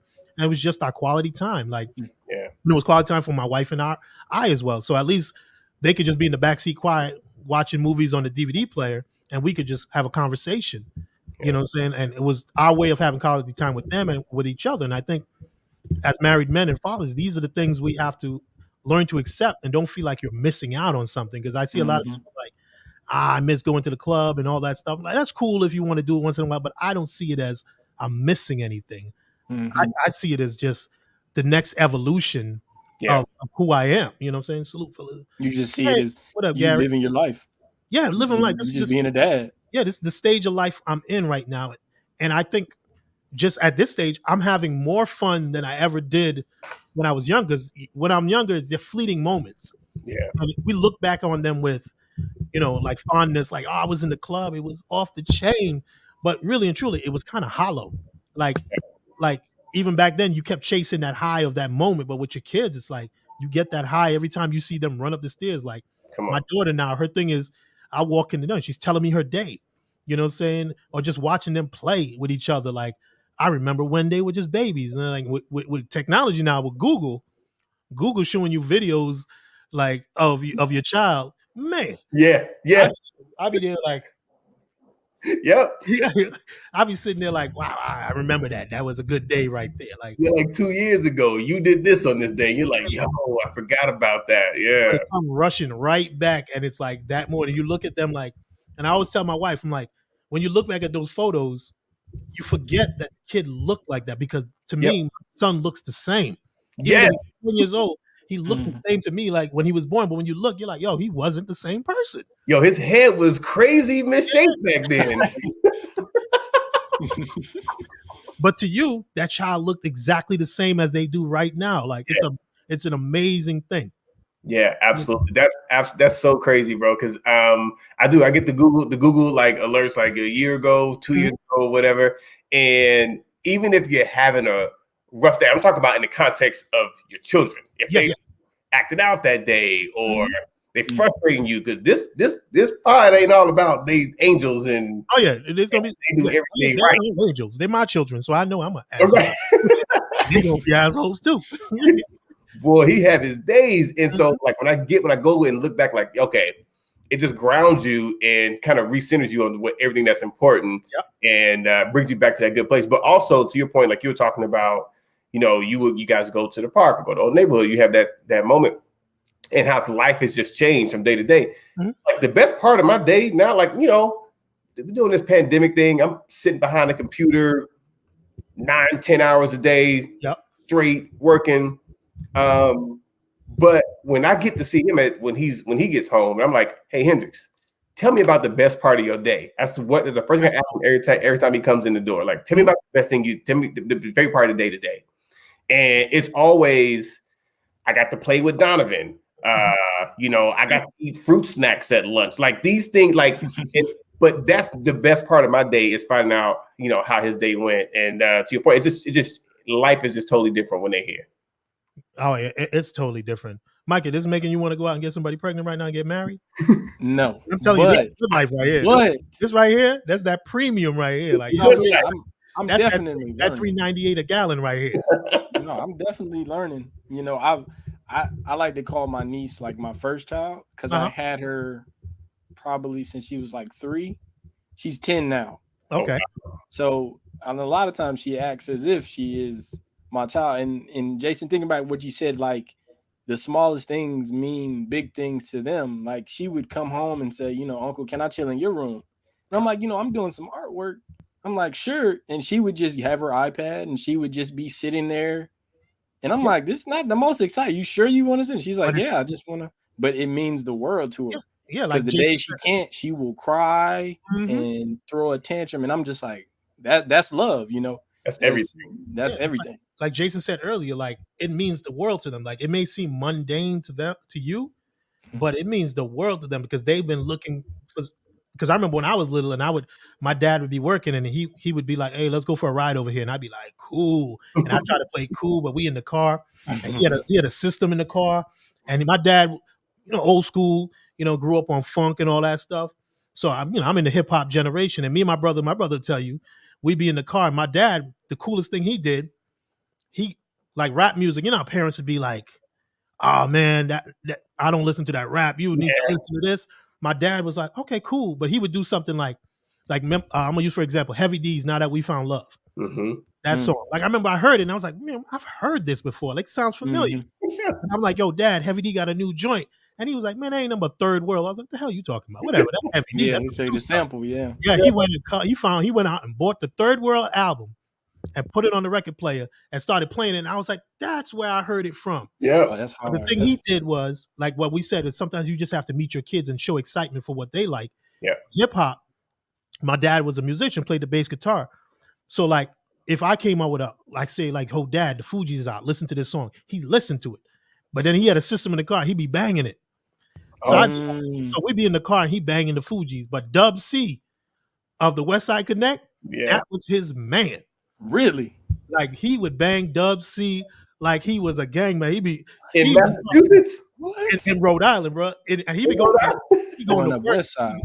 He going to work in a 3-piece, in a suit and tie, banging Dub C out with a system in the trunk. I love it. And all middle class black men, but banging Dub C. So that's where he met me and my brother at. So we would be able to like be in the car with him, and he'd play music that we like, and then he'd play stuff that he liked, and we'd be into it. And that's how we connected. It was like, so I always learned I gotta find that connection point with my son, with my kids, like, because my dad did it for us, and it was like, he may not, I don't know if he did it on purpose, but it's just the fact that he liked the music, we like music. So like it's our thing. So he'd play new music and we'd be like, Dad, you like this song? And he'd be like, oh yeah, I like that. And he'd tell us where the sample came from. So that was our thing. I mean, that's a love language, man. Like when you know what I'm saying, we talk about different ways to show affection, show emotion, show love. Like if when Hendrix comes to me and he likes something that I'm not into, well then, you know, my job is going to be to find a way into that interest. Yeah. And you know what I mean? And find a way to involve myself in it, where you talking about Dub C, involve myself in it so that we can have that love together, and he can see that, So yeah, I totally agree with that. Yeah, totally agree, man. But yeah, William. So Jay, I have to ask you this question, because you being you know what I'm saying, the player pimp you used to be back in the day, like long time ago, about 6 to 10 years ago. So Micah, here's a quick story. Like Jay didn't you go to West Point, right? Yeah, went to West Point. You went to West Point. So he's not your average College Park. Yeah. College Park. Went to West Point. Yoked. Like he showed us pictures. I was like, yo, who is this dude? Like Jay was the dude you saw in the G.I. Joe movies, the black dude in the G.I. Joe movies. the one black dude who was just yoked. You know what I'm saying? So like when you were that guy, did you see yourself being married to a beautiful woman? Mind you, that's a good question. Low key flex for Jay. Who did you marry, Jay? Tell him who you married. Tell him who you married and what she used to do, because Jay is living the black man's not even fantasy. Like it was like if they were making a black movie and it was like, hey man, I ran into the girl. Hey. It's like, what was it? The movie with Kevin Hart and light skinned dude.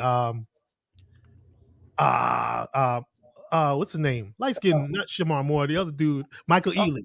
Oh yeah. And you know, he got with Taraji, and he was like this low key. He was the chef struggling, and she was this big executive. Yes. Hey, tell people who you married.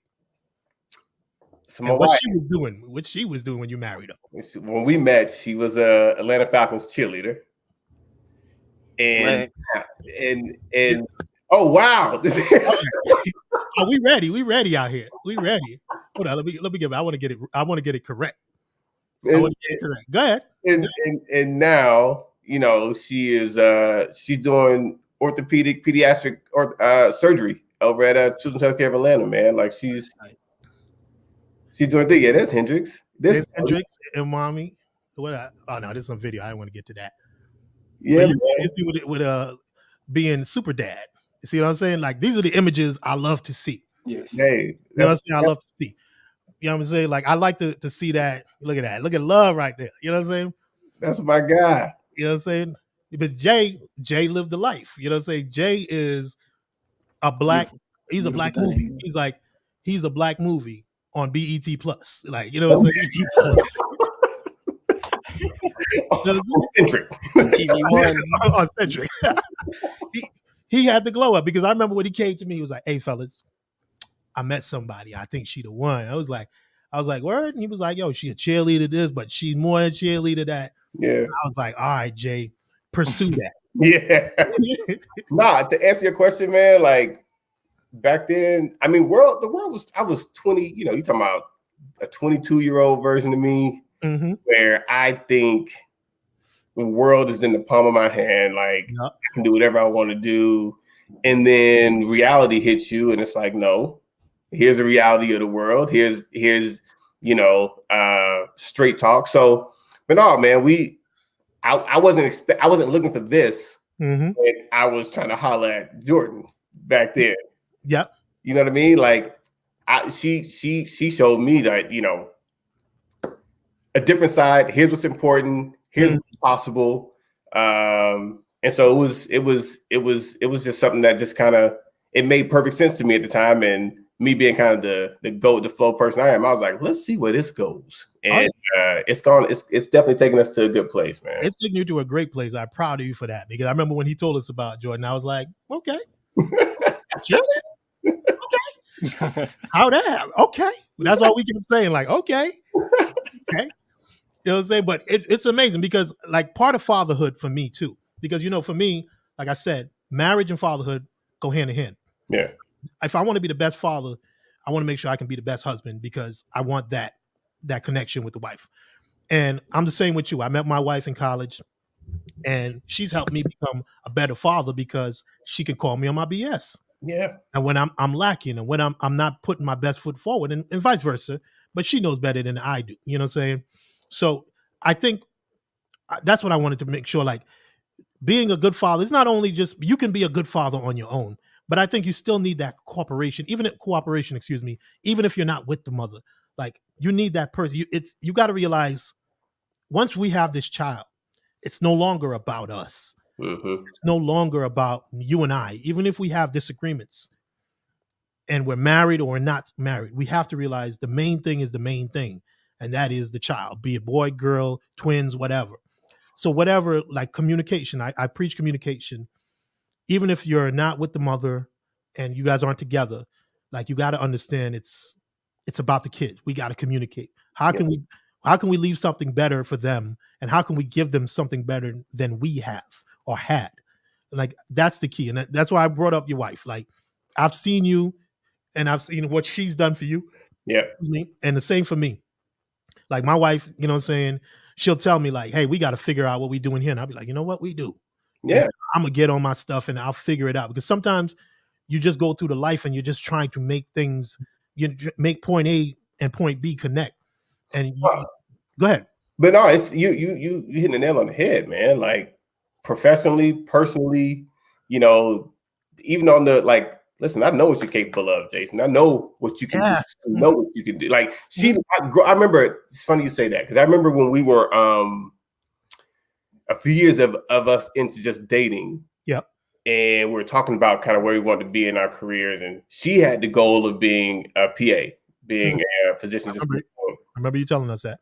Yeah. And so literally the first year of our marriage, she was in PA school in Philadelphia. And I am home down, because we had already bought a house together. Yep. I'm home down the crib here in Atlanta. So, like, the first couple of years of our marriage actually were separate. Like, I would go up there every couple of months or so, or she would come home for some holiday. But, you know, it was all in the pursuit of this dream, with the end goal of Hendrix being here and whatever else may come, right? And so, but I remember when we were dating, and she was like, yeah, like, you know, you're gonna be a president of a company, you're gonna be a CEO of a company one day. And I was like, oh, like, you're like, girl, yeah. I don't even want to hire me. No, I'm just kidding. right.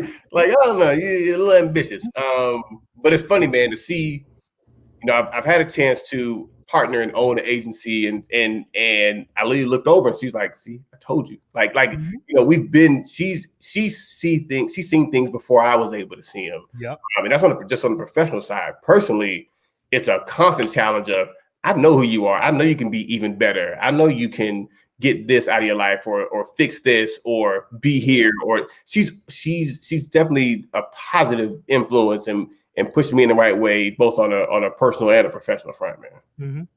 That's dope. That's dope. And I'm saying, like, for all wives, and I'm thinking, like, that's the message I wanted to get with that conversation right there is, it's not, we can always learn from each other. Like, the same way you want to teach your son or your daughter, it's the same way your wife or your partner can influence you. And you have to be willing to understand they see you differently than you may see yourself. Yeah. So the same way your son or your daughter may look at themselves and be like, I'm not this, I'm not that, but you looking at your child like, no, you're amazing.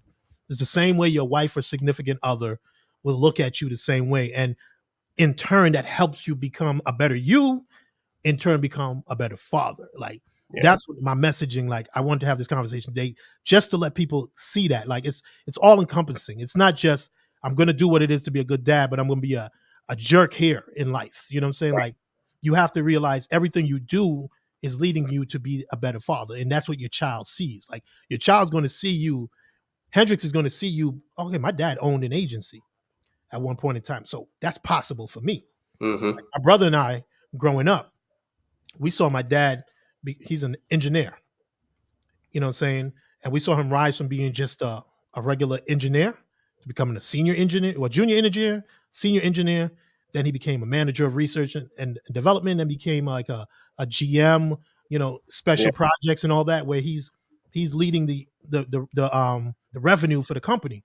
So to us growing up, oh, we can just do what we want if we're smart enough to do it. So that changed our outlook on life. Like, oh, we know that people out there look at us a certain way because of skin, but I could be whatever I want. And that helped because I had uncles who were architects, uncles who were master carpenters and things like that, uncles who worked for the government. And it's like, so I could be whatever I want. And as a father now, I'm looking at my son like, oh, if that's what you want to do, you can do it.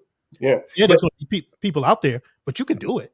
Yeah. And being better professionally makes you a better father. Being a better leader in this space makes you a better parent or partner at home. So it's all the same. Now, wow, look at this. Bring him in.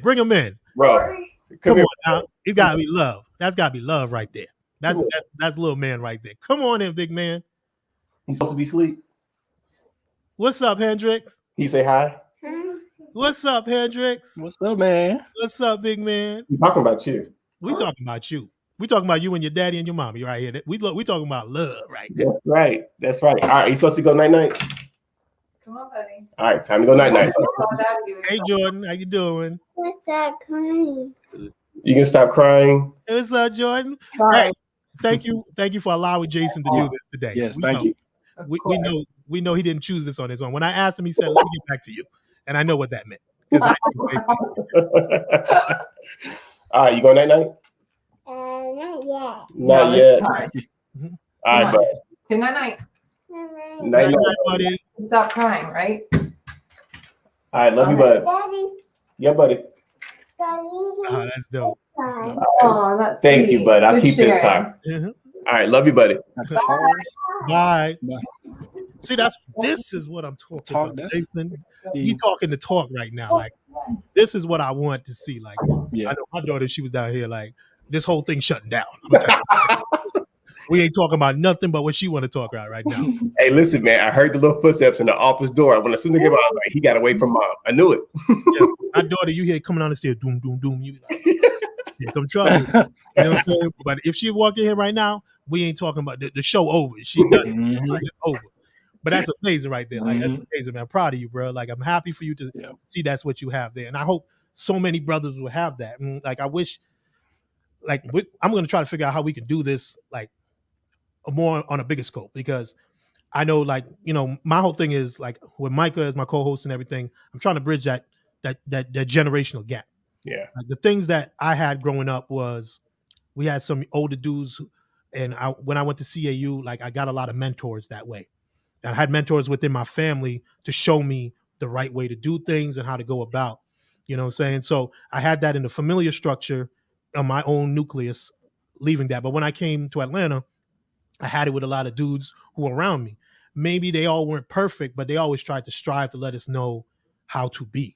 Right. And that's something I wanted to drive. Like, even everything we do on this show, it's not just about shits and giggles. You know what I'm saying? Mm-hmm. We're going to have some fun, but I want it to be something where we can have a conversation with my generation to the next generation, because being a father is not just about being a father to your child.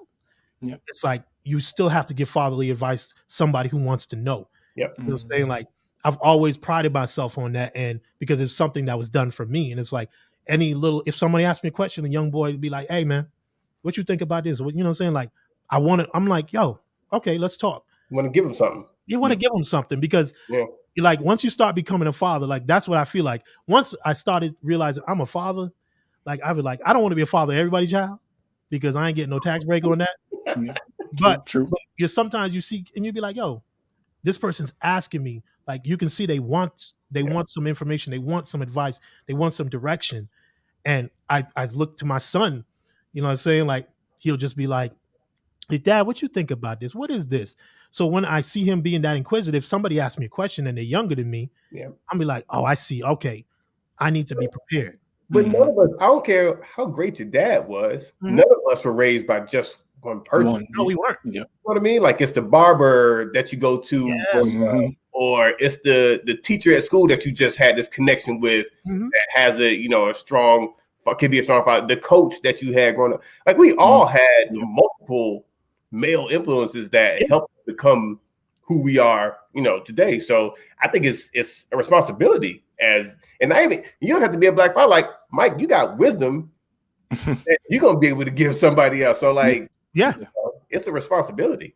It's Absolutely. A responsibility, and that's how I look at it. It's a responsibility with not just being a father. Like, I was watching a story today I saw on Instagram about in Louisiana, there was a high school. There were like 23 kids got arrested in like a 3-day span. And I don't know how long ago the fights were, but the story is what struck me. It was they would have 3 days where they were like 23 people arrested because the school was nothing but fights. And Louisiana, like, we could talk about their issues, whatnot, with their educational system. But it was getting out of control. And these dads, it was started by one gentleman, and he got a bunch of dads together and was like, listen, let's just go to the school. Let's just go make sure that, because the school can't stop the problem because the kids are fighting with each other. So let's put our presence in there. Let's have a presence. And these dudes, I forgot what the name of the actual group was, but they were like dads on campus. Like, they were on campus, and they would just show up at the school. Kids walking in, they're high-fiving them. I might have seen that video. Yeah, and it was D.L. Hughley and a few others posted on Instagram tonight. Jamel Hill, they posted it. Yeah, and it was just like sometimes, like, one of the young girls was like, as soon as the fathers started showing up, and it was like 40 of them, and they would take shifts. Somebody would be there in the morning, a group of fathers there in the morning, a group of fathers there around lunchtime. They would just walk around the school, be there. And the girl said, one of the young ladies who was there, they were interviewing, she was like, they were like, yo, how did they change things around there? She was like, the look. Yeah. They were like, what do you mean the look? The dad look. Like, kids know that dad look. Like, and even if some of the kids didn't have father figures, there was this guy who was a father figure, like, hey, you need to be in class. And just walking around, and she was like, they would do dad jokes. They would say silly jokes as you walking in. And they changed the landscape and the whole landscape of the school from all these fights to there not being another fight or anything, because they were like, they were the mediators. If they saw a negative energy, they injected themselves into the conversation and kind of like, hey, what are y'all beefing about? Like, you know what I'm saying? Yeah, I mean, that all goes back to the very first point that we made to start this whole thing off, which is presence. Like, you can't underestimate presence. Like, that's all it boiled down. I was like, yo, when I saw that story, I was like, that's exactly what this conversation need to be, like, the presence. Like, and I wanted to use that to kind of like, so like these guys, those aren't even their kids, but that male presence, father figure, just having you do right. Like, a kid if they're right in mind, will be like, oh shoot, I need to, because I don't want him to be disappointed in me. And he's showing confidence in me, like, hey, go to class. Hey, you're gonna be good, whatever. So that presence is what's amazing, man. That's the encapsulation of fatherhood, is just being ever present. And like you said, you are the protector of their dreams. That's it. If they believe in themselves and you don't believe in them, it's going to be a problem for you in the end, because they can turn around and be like, I'm doing this in spite of you, and now I'm doing, you know what I'm saying, I'm doing this to spite you. And that could lead to a different way to them treating their kids. You know what I'm saying? It could be a positive or negative, but I think ever present and the protector of their dreams. That is, I like that. I'm gonna steal that line. You know, man, totally steal that. But you're right. It's a generational consequence to that. There's, depending on how you approach it as a father, for sure. Yeah. So Hood, we're gonna get into the whimsical part of things right now. I know you got to wrap up. It's almost bedtime. You know what I'm saying? You got to. He go to sleep. It's what I tell you, like 7:30. That boy. Yeah, you know what I'm saying. You know what I'm saying? That like, is impressive. Because man, my daughter, she run things. You know what I'm saying? Like, West Indian to the car, like, me run things, you know what I'm saying? You know what I'm saying? She run things around here. Like, she'll be like, no, not now. My son, 9:30, 9:30 at that age, shower time, boom. My daughter, she thinks she's 32 years old. You know what I'm saying? She's 4 years old. Yeah, she looking at me. She be like, "Daddy, no, you go to sleep." You go to bed. But my whimsical part, like, I wanted to know the things, the stupid things you would do for your kid. The silly things you do for your kid. The silly things. Like, because that's part of father that people don't understand. Like, the things that you may not have ever done because you were cool JHood with the muscles and the tats, and you know what I'm saying? You were like, I'm too good for that. Like, what are some of the silly things you do for your kid? Absolutely, man. Bedtime is sacred time for me. That's when, get them in pajamas. We do the milk and we do the story, and then when the lights go off, I'm like, all right, Hendrix, what song do you want tonight? I can't sing worth. I don't have me get in front of nobody's microphone. So over time, he loves dinosaurs and cars. Those are his two favorite things in the world. He asked me what to be when he grows up. And he said, I want to be a race car. I was like, oh, you want to be like a race car driver? He was like, no, I want to be a race car. You got to accept that. You got to accept that. Don't question it. No question. I say, like, all right, boom, we'll be a race car. So, love dinosaurs. So I have, over time, we have actually freestyled and made up this dinosaur song that has no melody to it. It doesn't rhyme. It makes no sense. But it's his dinosaur song, and he has me singing it. I don't know what key every night. And only he could be the one to get me to sing that dinosaur song. Yeah, but also he'll have you.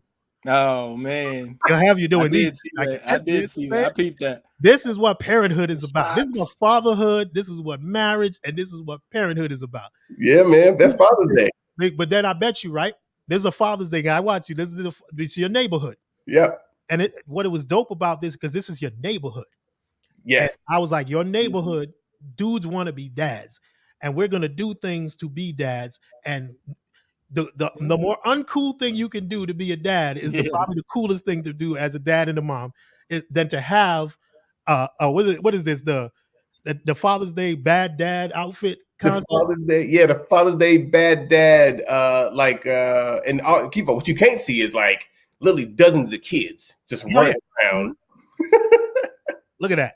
Look at that. Goodness. No, with the Magnum PI, what's the name? Red floral shirt on. Oh my goodness. And the dad's socks and the jeans. I know you had to go to Walmart to get those jeans. Them jean shorts. You better believe it. And the fanny pack, like the fanny, like oh, that. Man. But what I'm saying is, I brought you on this show because you look at the community, right? Proud. It's not a black thing. It's not a white thing. It's not a Hispanic thing. It's not Asian. It's not anything. It's just we're dads. We're all dads. We're all dads. Last night, we took Hendrix out to dinner, and of course went past his bedtime. But we were coming back, and one of my Hispanic neighbors hit Jordan and me up and was like, "Hey, what are you guys doing? They do like the projector in the backyard with the sheet. They do like a Disney movie. Oh, you want to bring Hendrix through? You want to come through, play with the girl? They got 2 daughters. Yeah. And we were like, listen, it's almost bedtime, but we're gonna come through and just kick it for a second, and then we're gonna head out. And we literally talked as parents about parenthood. The kids run around the backyard. We can see them 20 feet away. The 2 dogs back there. Like, the neighborhood, to your point, is really everybody's excited about having family. And I've never lived in a neighborhood like this where we have this kind of community where everybody is a phone call away, a text message away. Advice is that close fingertip. So, you called it out, man. I know it came through that clearly, but it's definitely something that is unique about this spot. Yeah, and that's real dope. And that's something, like you said, like my wife and I, we're in the process of fixing up the backyard because things like that I want to do for my kids. Like, I start looking around as a father, like, what can I do to make their experience when they look back the same way I look back on my life with my parents? Like, oh, my folks did this with me. Like, I want to have them brag on me someday when I'm gone and I'm up in heaven haunting. Like, hey, you better talk good about me. in a selfish way. I just want to know, hey, you enjoyed being my child. Yeah. You know what I'm saying? And I did my best, because nobody's, let's say, perfect as a dad. Come on. Everybody has shortcomings, but the effort is all that is necessary. Like, that has to be an A. Yeah, you have to just the effort. Like we're only going to do as good as much as we know. And I'm going to learn from what my dad did and his shortcomings. I'm going to say, okay, I'm going to make sure I did better here. But it's something I'm not going to do that my son may say, okay, my dad used to not do this. I'm going to do this better. And I think that's the process. We all just live and grow and use each other to just be the best that we can be.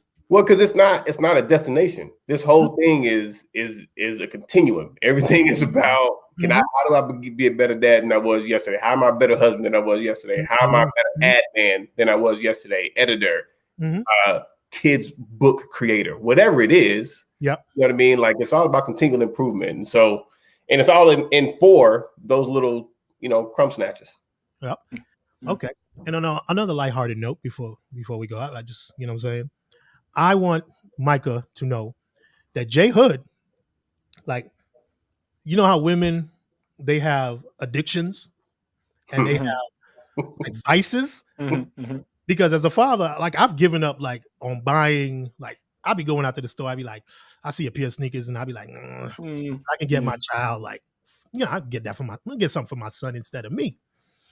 But, you know what I'm saying? My man JHood, I got to figure out how he's doing fatherhood the way he's doing, because my man JHood is a bona fide sneakerhead, right? So let's look at JHood's sneaker closet. As a father, mind you, he's not slacking on his upbringing of his son, but he's look, pull it out. Oh man, let's pull the heat out. Come on, bro. Come on.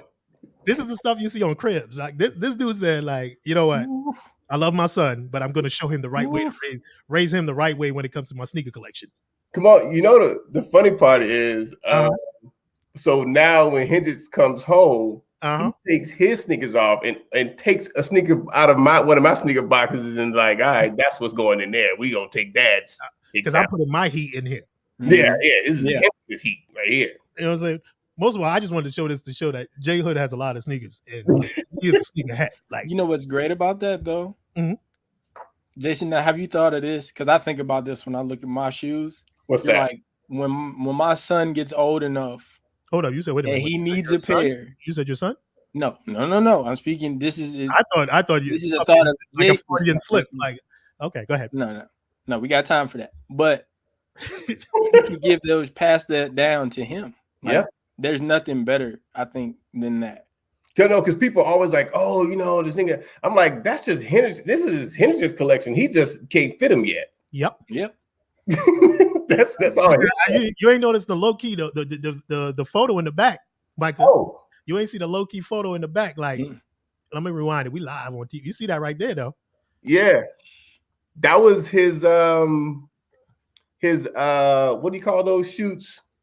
Paternity shoots. The newborn shoots. You ain't see it right there, Michael. Oh, wow. Okay. You see it in the background, overlooking like he basically saying, "This to my son will all be yours." Yeah, Lion King on it. Be like, "This is all yours." And that's the dopest pair of shoes ever made, Jordan 3s, and then his little pair was right there before he could fit them, man. That's his pair ready to go, man. That is awesome. Dope. It's all heck, man. That is dope, off the chain. I know, and that's like, Michael, you're right. Like that's a, you know what I'm saying? What would D say? Like, that doesn't happen. Like the shoes that but my brother, he had sneakers too. It doesn't happen. No, because my nephew's 6'3". Okay. Yeah, he's going through my brother's shoes. You know what I'm saying? And you got, like you said, but you got to keep him up to date. But you're gonna end up buying him his own pairs anyway. Come on, that's just how it is. He gonna want his own pairs, but you're leaving it there to kind of set, like, I'm leaving these to you. Yeah. But it's more of a symbolic gesture, like, hey, son, this is something you and I can have in common. Yeah. It's something beyond. Your son may just have it's memories. It's like a mausoleum to your relationship. Your son can tell that to his friends. Like, my dad got all the shoes. There you go. That's it right there. It's already a thing, bro. Like, when we getting ready to go to school in the morning, I'm like, all right, was he picking out his own shoe? He's like, this matches, and yeah, he's 3. That is dope. That's dope. And those are the things of father. There is no the wrong or right way. You just have to connect. You have to connect. You have to be present. You know what I'm saying? And you just have to be willing to be selfless. Yeah. because you could easily just kept them shoes to yourself and be like, nah, nigga, you gotta get your own. You're like what's the thing from a house party? Nah, my brother, you got to get your own. Get your own. That is dope, man. But we've made it to we put a $145 in. Yeah. You know what I'm saying? Hendrix is going to bed. Jordan is probably like, hey, I know you want to play with your friends. Jordan's probably on a glass of wine by now. So you know what I'm saying? And she got yours sitting right there. He got 15 minutes to get here. Else there gonna be problems, boo-boo. Clapping. Yeah, the clapping hands. I know your little podcast is cute and all, but he needs to go to bed. We got a schedule. No doubt. But Hood, I wanna applaud you. You know what I'm saying? Give you the flowers, being a great dad, a great husband, a great man, great friend.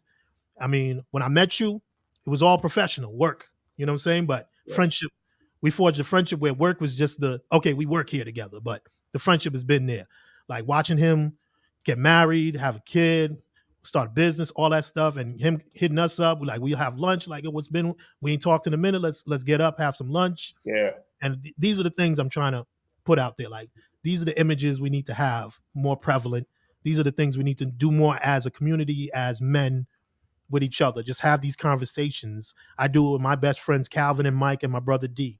We're in a group chat. We'll talk from everything from LeBron James being the GOAT to, you know what I'm saying, to what our kids are doing at school and basketball. You know what I'm saying? Like, that's it. Things, and it helps us deal with it because we have that support group. So I want to say I'm proud of you. Continued success in what you're doing and everything that you're getting. You deserve everything good you're getting. You deserve, and you're truly blessed. And I'm proud of you, man.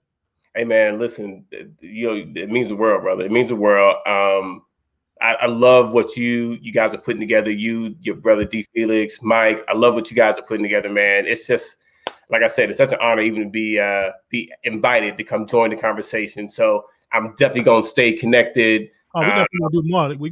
You're gonna be back on for more episodes because you got some business stuff that we need you to talk about, and we're trying to teach these young brothers out there and provide that information. And that, that's the goal of this podcast, is just to teach one. We have a network of people that have this information, and instead of let's just put it out there and see who wants to jump on it. And we do our part as fathers and as men in this community is to inspire and to teach the younger ones from us, like the next generation, to provide that imagery. And this is something that you can leave your son in. We're in the technology we're in now. This is going to be on the internet forever. Yeah. So in 10 years, your son could look back and say, hey, look at my dad. Yeah. You know what I'm saying? Like, look at dad. Like, oh, look at me. You know what I'm saying? And it's a good imagery to leave behind, man. So I'm proud of you, and thank you for joining us today, man. Yes. Thank you. But and going forward, you know what I'm saying, we want to thank everybody for listening today. We want to have, if you want to contact us, you're some of our, follow us on IG at inside_out podcast. Follow us on IG for upcoming shows, and we're trying to do big things in the future with some giveaways and stuff. So D Felix, we've been working on some sweaters, we're working some hoodies and some shirts. We're gonna get Micah a shirt too, because he always clowning me like, hey man, where my shirt at? You know what I'm saying? This was just a test run. It wasn't the final, just to see what it would do, Micah. Like, stay on him, Mike. Stay on him. We're going to stay on them, but also follow us. We streaming live on Twitter, l.felix/media. Check us out there on Twitter. Follow us there, and also streaming live on Facebook, the Inside Out Podcast. We stream live on there every Saturday. Follow us there as well. And Twitch, added that, L Felix Media. And if you want the actual audio podcast, that's a lot to say right there. That's the site, but you can also catch us on all, like, what is it right here? Yeah. There. That's where our individual website, you can go there to get the audio version, but we're available on all the major Google, Spotify, all your major platforms. We're available there. And you check out Mr. Hood if you want to go sneaker competition, go bar for bar. Put your shoes up. You put your shoes up, homie. We playing for Pinks. We playing for Pinks over here. For sure. What is it? Make it take it. Make it take it. Make it take it. Make it take it. Check him out at Mr. JHood. You know what I'm saying? You can follow and Micah, Uncle Mike. Yep, UncleMikeWorks.com or Uncle Mike Works on Instagram as well. Nice. You know what I'm saying? So check out Mike Works. He got artwork coming and all that stuff. Sure. stuff going on. And D feels, yeah, you do got all. You know what I'm saying? You're gonna have us. You're gonna have us. Shout out D. You know what I'm saying? Shout out to D for the birth of his, what was it, second child? Man. Oh yeah. That man gave like yo. Before we go, like when he called me that night, he was like, bro, it's about to go down. I can't get over that. He ain't gonna be able to make it, bro. Like I'm gonna have to. And he was like, I'm just letting you know. And he called the ambulance and everything, but my niece, when she was ready to come, like, Taylor, I love you, boo boo. Happy belated birthday to you, Tay Tay. I got you this weekend. Nice, happy belated. Uncle got you a birthday gift. But he was like, hey, bro, yeah. But he saved a lot of money because it's expensive. So I want to thank everybody for checking us out today. Catch us next week. We'll have another great episode. You know, check us on all the social media platforms to figure out who's going to be on the next episode. Thank my co-host, Uncle Mike. Uncle Mike Works. Ladies, check him out. He needs to be a father soon. Like, you know, business. Okay. Business. Hit me up for business, please. Business DMs. You never know. You never know. Whatever, you know, tomato. You know, get tomato. But also, my man Jason Hood, appreciate you joining us. Yes. Representing all the great fathers out there. My brother D Felix, JHood, my man Duval Johnson, Lee Sarant, my best friend Mike, and my man Calvin. Everybody, my man Brian Jenkins, my man Eddie Singleton. I don't know. The list goes on and on of all the great men out there being fathers and being all these great men. My dad, most of all, for inspiring me to be the man that I am. Linton Felix too. Don't forget yourself, bro. Oh, thank you for that. You know what I'm saying? Thank you. Sure. You know what I'm saying? All the dope dads out there. Shout out to you. Dope dads. Yeah, shout out to my pops. Shout out. Passed on last year, but shout out to him. Right there. Love you. Peace. You know what I'm saying? No. You raised the real one, right? Like that's the man right there. Like I'm proud of you, Micah. I want to say that to you. I'm proud of you. Your dad would be proud. I'm proud of the man you are, and I want to say that to you. Make sure you know that. All right. Thank you.